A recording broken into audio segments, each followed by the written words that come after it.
Scorpios, welcome to my channel. This is going to be a look at what the messages are looking like from your spiritual team.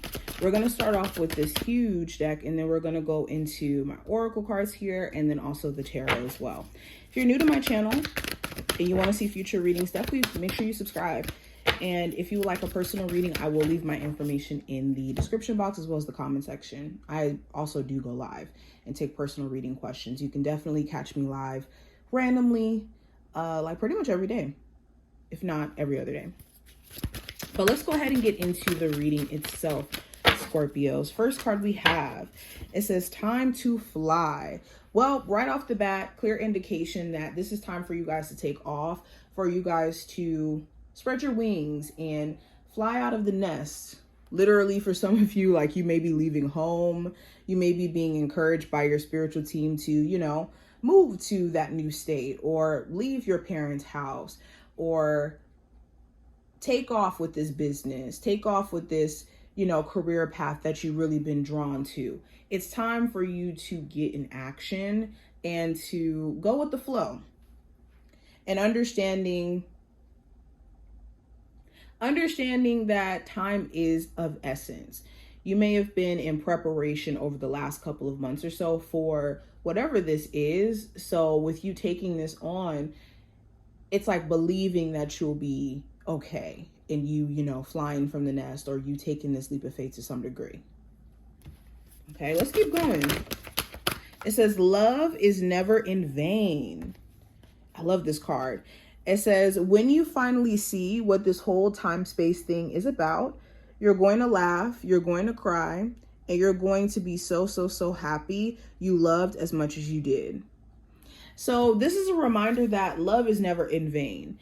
And we got to be careful of the narrative of, I don't want to waste my time in love, or I don't want to be, you know, I don't want this to be another situation where I'm let down, or just certain narratives where we feel like if we don't get what we want when we're trying to love somebody, then it's not worth it, or the experience is just completely a wash. When love is an experience, and love is something that is beautiful when we get to experience, and when we get to see how other people, you know, act in experiencing loving us.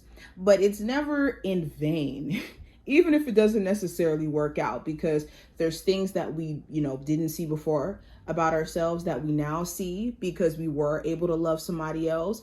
There's things that we learned about ourselves in terms of what we're attracted to or not attracted to, or what we can handle and what we can't.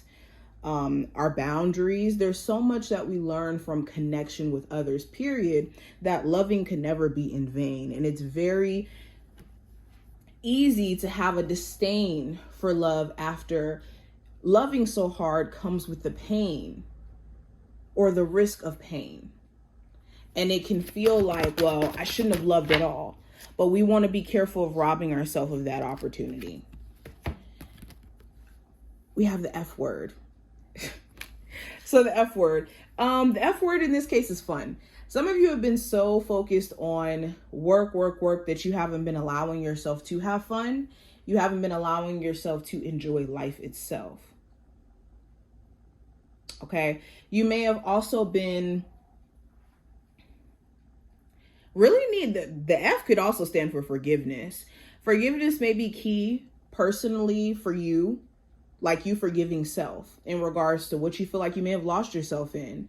You may have, you know, had moments where it's like, dang, I really wish I didn't lose myself in that relationship, but I'm going to forgive myself for having a moment. Or I'm going to forgive myself in not, you know, living up to my full potential. But I think that forgiveness is a big theme along with fun. Now, we also have open your presence. Another card talking about the universe gifting you something or offering you something. Pay attention to certain synchronicities or certain just straight up opportunities that present itself during the next couple of months or so, because this is directly like your spiritual team coming in and being like, look, we got you. We got hasta la vista, baby. I'm dying. This deck is hilarious. It says, feel joy in all you do. Some of you have been maybe having to do the tough stuff, right? Especially when it comes to responsibility. It's important that you find ways to be happy in the process of doing things, though, and happy in your journey, period. Like, some of you have been so focused on the destination you want to reach that you haven't really allowed yourself to be content. And contentment is just, or happiness is just contentment at the core of it. It's the ability to say that I'm good with what's going on right now. Now, we don't need external influences, or not external influences. We don't need external circumstances to be 100% perfect for us to be happy. We don't. But the mind can trick us into believing that, okay, well, you don't deserve to be happy until X, Y, and Z takes off. You don't deserve to be happy until you find somebody who finds you to be, lovable. Those are narratives that our brain tries to feed us. And we got to be careful of how, it can steal our joy right from up under us. All right, let's keep going. What's the energy coming through for my Scorpios? What are the messages from their spiritual team they really need to hear at this moment? So we have pieces in my pulse. I am surrounded by positive energy. So we got another card about surrounding yourself with positive energy. It says, create an environment for yourself that makes you feel strong and supported. Take time to personalize your space and find a place for each item, both at home and at work.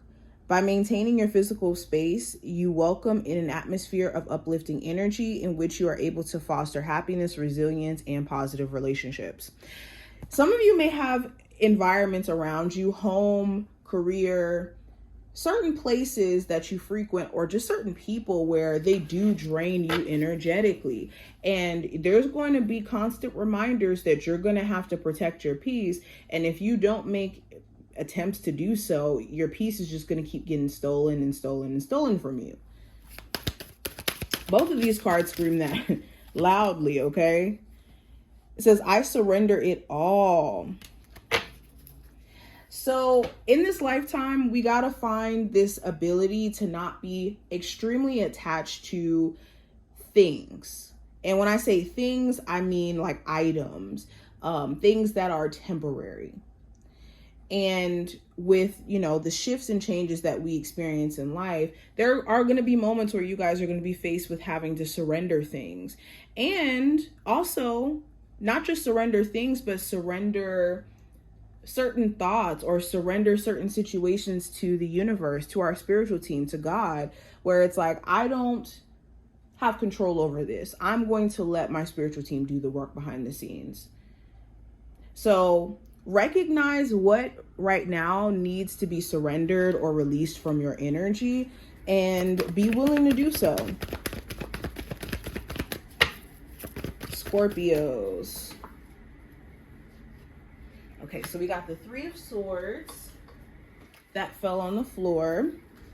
So the Three of Swords talks about processing things that we feel a little bit hurt by, or even a bit disappointed in terms of either how it came out or the outcome itself, or let down by someone because we didn't expect them to do certain things, or we didn't see them from a certain perspective, and then they flip the script and it's like, whoa, this is so out of alignment with what I, thought I would ever see from you. So with the Three of Swords, it's okay for you to process how you feel. Feel your feelings, feel your emotions, let them out. Allow yourself to process certain things so that you can actually release it and let it go. Because some of you haven't been really allowing yourself to feel. Like, you could be disappointed with how a relationship may have ended off, or you could be disappointed in how, certain people have treated you, but you haven't really allowed yourself to feel your feelings, like cry it out, let the anger out, even have a conversation to where you can get it out of your energy. I also have the Five of Cups. This could be why you feel this sense of lingering, like, resentment or frustration, either from others coming towards you, where it's like shoot, you could have someone else around you who's disappointed and hurt about certain things, and they kind of like push it onto you. But for others of you, you could feel like you're not able to really forgive somebody because of the fact that they have put you through certain experiences and they never really took certain accountabilities, or they never, personally did the work. But it's important that you seek peace for yourself. Other people can never give you peace, especially people who have been the root of the hurt, which is very important to understand. Now, I also have the Seven of Swords and the Ten of Cups. So your spiritual team is encouraging you to be very tactful in what you're focusing your energy on. There could be certain distractions that are blatantly obvious distractions, or people that you should stay away from, but that temptation to know, like, well, why is this person sneaky? Or why do I need to, be so watchful of this individual, even though they've shown me time and time again that they do have sneakiness around them. Now, I also have the King of Cups, which talks about emotional self-care. Some of you, I'm telling you, you've been bottling your feelings up. And this is what has been causing you to feel a lot more stressed out or overwhelmed than necessary. But these are just some of the messages that I see. I hope that this was helpful and did give you insight in regards to just what your spiritual team wants you to know at the moment. If you took something from the reading, definitely thumbs the video up and subscribe. And I'll see you in the next one.